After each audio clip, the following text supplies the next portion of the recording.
alam mo na kung ano ba ang absolute value at additive inverse, pwede na tayong mag-add ng integers. So, integers is composed of whole numbers or 0 plus counting numbers. So, from 0, 1, 2, 3 to positive infinity. And its opposite or known as the negative integers from negative 1, negative 2 to negative infinity. So, as you approach us to the right, kapag papunta ka ng kanan, mas tumataas yung value ng number. As you approach us to the left, kapag papunta ka naman ng kaliwa, mas lumiliit naman yung value ng number. Kaya kung ako sa'yo, lagi akong pupwesto sa kanan para laging mas mataas ang value ko sa kanya.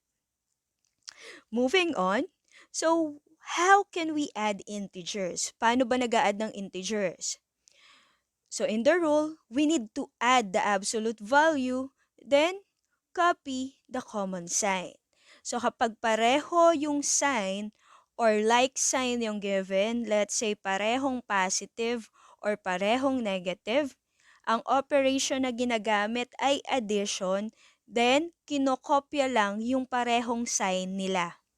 So example is 1 plus 2. So papakita ko lang kung paano sinosolve using a number line, though this is a basic addition kasi whole number siya. So dahil ang first addend natin is 1, yan. So from 1, mag-a-add ka ng 2. Dahil positive yung second addend, ang movement natin ay pakanan. So from 1, magmo-move ka ng 2. So mag-i-stop siya sa 3. Therefore, 1 plus 2 is 3. As basic as that. So, pag parehong positive yung given mo, add, then copy the common sign. So, dahil parehong positive sila, ang magiging sagot mo will be also positive. So, paano naman kapag parehong negative? So, example is negative 1 plus negative 2. So, ganun pa rin, start with the first addend. Then, dahil negative yung second addend, ang movement mo naman ay pakaliwa. So, from negative 1, move 2 to the left, mag-i-stop naman siya sa negative 3. Therefore, negative 1 plus negative 2 is negative 3. So again, dahil pareho sila ng sign, add. So 1 plus 2 is 3. Negative kasi yun yung parehong sign nung given addends. So, syempre, yung number line, ginagamit lang yan or nagagamit lang yan pag maliit yung value ng number. Pero kapag nasa hundreds na, mapapagod ka kaka-move dyan. So, dapat alam mo din kung ano yung rule ng pag-a-add. So, for more examples, negative 10 plus negative 29 is negative 39. So, again, add. So, 10 plus 29 is 39. Negative kasi yun yung sign na pareho sa kanila. So, ganun din, negative 4 plus negative 5 is negative 9. Negative 23 plus negative 7 is negative 30. Negative 8 plus negative 6 is equal to negative 14. Paano naman kapag yung given integers natin ay magkaiba ng sign? Isang positive, isang negative, or negative plus positive. So, pag ganito yung case, instead of addition, we subtract the absolute value of the given, then copy the sign of the given with greater absolute value. Yung mas mataas yung absolute value or mas malayo from 0. So, given 1 plus negative 2, so gamitin ulit natin yung number line para ma-visualize nyo kung bakit nagiging ganun.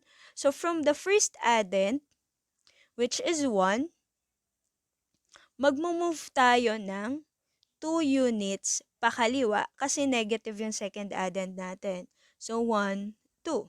So, nag-stop siya at negative 1. So, therefore, 1 plus negative 2 is negative 1. So, paano nangyari? Following the rule, kailangan isubtract. So, 2 minus 1 is 1. Negative kasi yun yung sign ng given na mas mataas yung absolute value. 'Di ba mas mataas yung absolute value ni 2 kesa kay 1. Kaya yung sign niya yung gagamitin o susundin natin. So for more examples, 11 plus negative 9. So subtract. So the answer is 2. Positive kasi yun yung sign ng given na mas mataas yung absolute value, which is 11. Then for number 2 or the second example is 25 plus negative 14. The answer is positive 11. So same thing, subtract. 25 minus 14 is 11. Positive kasi yun yung sign ni 25 na mas mataas kaysa kay 14. Then, for the third example, we have 3 plus negative 37. So, 37 minus 3 is 34. Negative kasi mas mataas yung absolute value nung negative given. Then, for 8 plus negative 16, the answer is negative 8. So, same thing with this.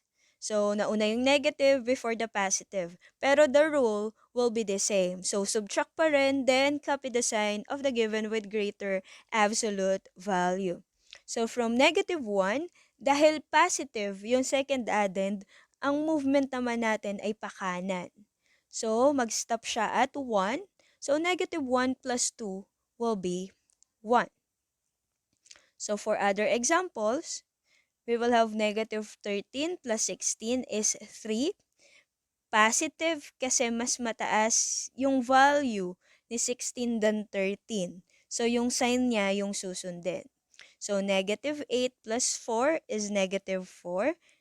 Mas mataas naman yung absolute value ng negative given, kaya negative din yung magiging sign nung sum o nung sagot. Negative 24 plus 34 is positive 10. Negative 19 plus 16 is negative 3. So remember na in adding integers having unlike signs o kapag magkaiba yung signs, ang ginagawa nating operation is subtraction at yung basis ng sign natin ay yung sign ng given na mas greater yung absolute value. 'Di ba sa totoong buhay naman talaga, kung sino yung mas mataas yung value para sa'yo, yun yung sinusunod mo. Kaya nga minsan, mas sinusunod mo yung puso mo kesa sa sigaw ng nanay mo. So that is all for today. Thank you. Again, this is your Math Tita.